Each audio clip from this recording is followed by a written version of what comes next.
Renda variável, só de ouvir esse nome, muita gente já acha que é um bicho de sete cabeças, né?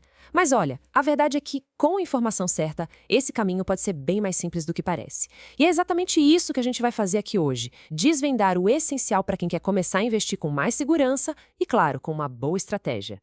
Mas vamos direto para a pergunta que não quer calar, aquela que tira o sono de quem está começando.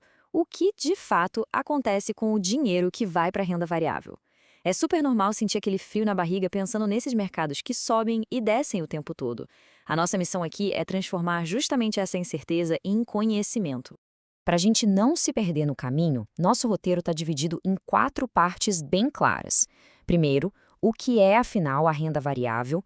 Depois, vamos comparar as duas portas de entrada mais comuns, ações e fundos imobiliários.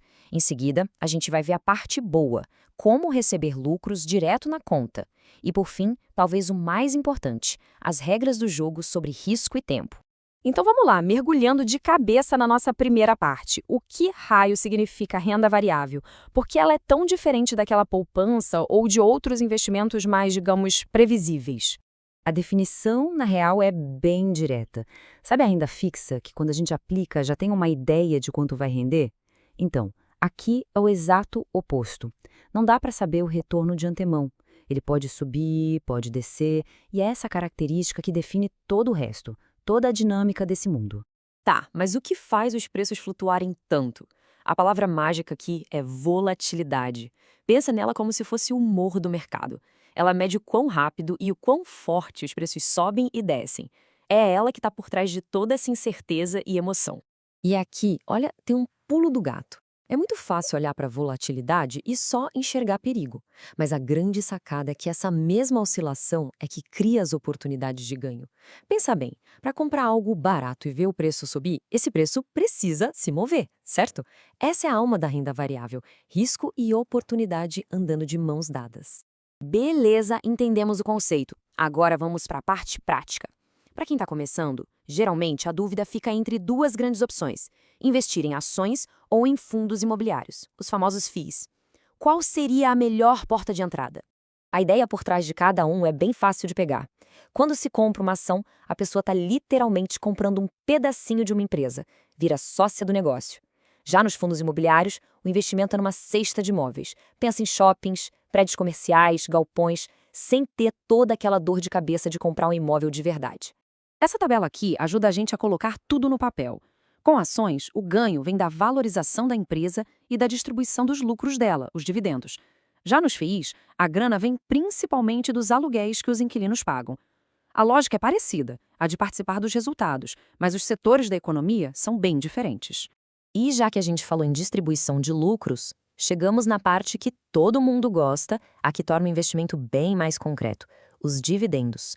Como é que funciona essa história de receber uma participação nos lucros que cai direto na conta?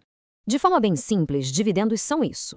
A empresa ou o fundo teve lucro? Ótimo!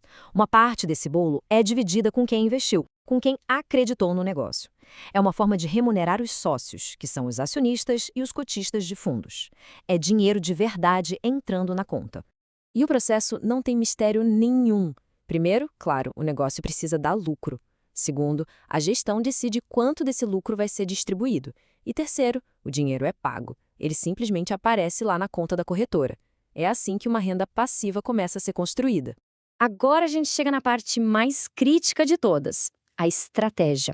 Porque, não adianta nada entender os conceitos se não tiver um plano. E na renda variável, o jogo se resume a 2 palavras: risco e tempo.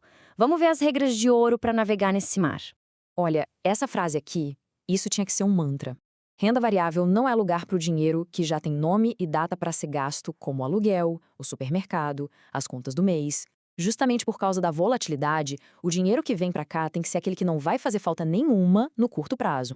Então, como é que se gerencia esse risco de um jeito inteligente? Basicamente com 3 pilares. O primeiro é a diversificação, aquela velha história de não colocar todos os ovos na mesma cesta. O segundo é se conhecer, entender qual o seu nível de tolerância às quedas para não tomar decisões no calor do momento. E o terceiro, que é fundamental: ter uma reserva de emergência guardada em outro lugar para qualquer imprevisto. E se o risco a gente gerencia com um bom plano, o que realmente faz a mágica acontecer É o tempo. Ele é o maior aliado de quem investe. São os anos que permitem que as boas empresas cresçam, que os bons ativos se valorizem e que a riqueza seja construída de verdade, passando por cima das turbulências do dia a dia. Para quem duvida, olha só que absurdo esse número. Imagina, $1.000 investidos lá no comercinho da Netflix. 15 anos depois, esses $1.000 viraram cerca de $140 mil.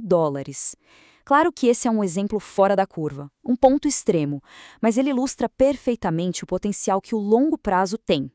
Então, o que fica da nossa conversa de hoje?